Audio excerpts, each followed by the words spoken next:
Emotional demons. What do we mean about that? We're going to talk about how our emotions can be entry points for demons to come in and affect our life and traumatize you. Stay tuned. Let's go. Our emotions are integral part of everything we do. The brain is a complex organ that researchers they're still trying to decode. But experts have identified the limbic system as one of the main parts of the brain that controls all of our basic emotions. The limbic system is a group of interconnected structures located deep within the brain. It's the part of the brain that's responsible for behavioral and emotional responses. Like fear, anger, happiness, love. It's where they can come from. Dopamine is associated with your body's reward system, and it's released when good thoughts come in, and this helps make love a desirable feeling. When you hug someone, oxytocin is released, and it increases when you hug someone, especially over 12 seconds. And then up to 18 seconds is when your brain fully envelops the whole emotion of that hug. When demons possess a person, they will manipulate and terrorize the victim. This is determined by which lobe of the brain the demons incubate in. The demon's agenda is to hijack that region of the brain with the psychological effect of turbocharged neural activity there. Occipital lobe demons tend to produce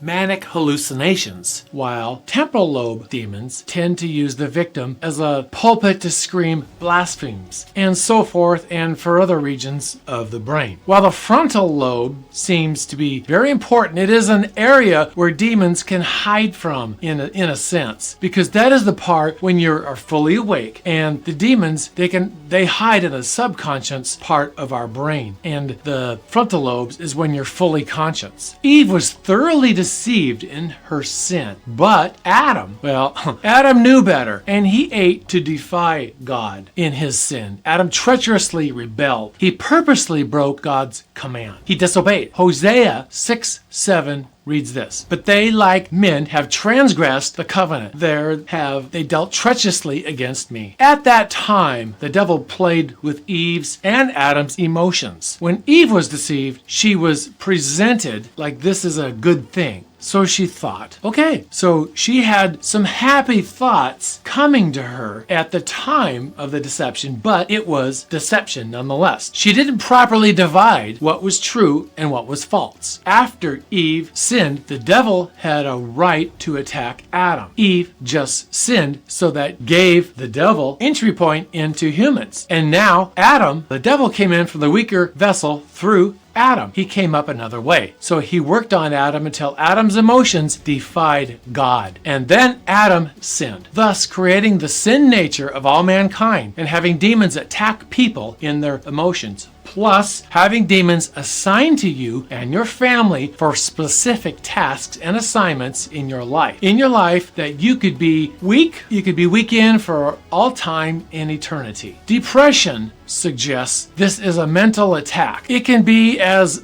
subtle as demons who are assigned to putting thoughts into your head, and demons can and they do put thoughts into your head, and it'll be up to us what we do with it after that point. If we think about it, it will incubate in our brain, and then it will become more of an issue, and our emotions will get involved and they'll get attached to that thought and that deception. And when it starts becoming more of an issue and it gets out of control, it gives a right for the demons to come in, and this is inherently true when trauma happens in your life, such as physical abuse, sexual abuse, could be extreme verbal abuse, from a parent or a loved one of some sort. These traumas will stay there permanently, but they can be eradicated permanently when and only when Jesus touches the individual and removes the hurt from those wounds and the sting and the infections of the demonic influence. Then at that point, the legal right for the demons that came in the first place have been removed, and demons can go, and only God can make them go. We're taking every thought and purpose captive to the obedience of Christ. 2 Corinthians 10:5. We have a sinful nature from Adam, like I just explained. The Bible tells us that each of us has an angel guarding us. Satan is an imitator of God, but he's neither omniscient, or omnipresent. He doesn't know everything, nor, as previously stated, can he be more than in one place at a time. Satan assigns demons to each person.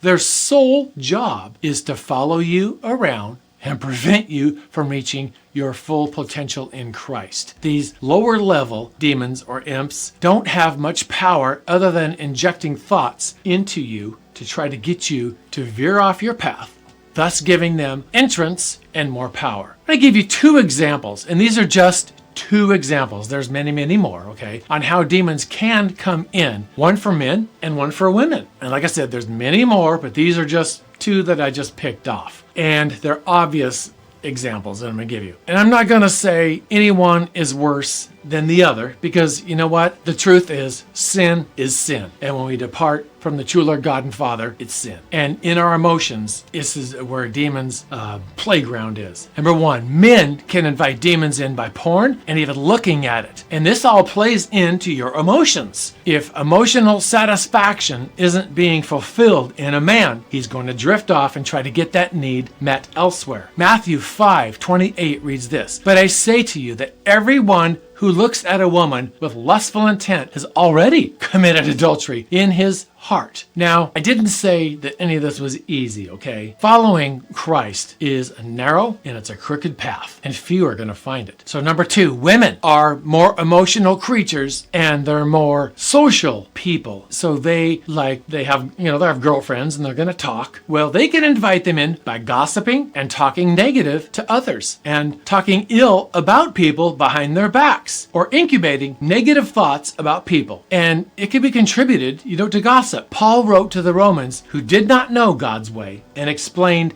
it like this in Romans 6:16. It says this, "Know ye not that to whom ye yield yourselves servants to obey, his servants ye are to whom ye obey, whether of sin unto death or of obedience unto righteousness." People that have been diagnosed with mental illness of, some kind are specific targets for the enemy. And the enemy, he can use these issues to torment these people. The devil will use any means he can, and our emotions are a prime target for demons to come in and play with and enter into a human being. Now, all in all, God is God. He is the creator of all. He made us all. He made our brains. He made our emotions within our brains. He made us to love and praise him. He made us to love each other. And the enemy will want to try to interfere with God's creation, of course. What the devil is messed up. God can restore. And God can put all this back together. This includes mental illness or deficiencies. This includes the traumas we talked about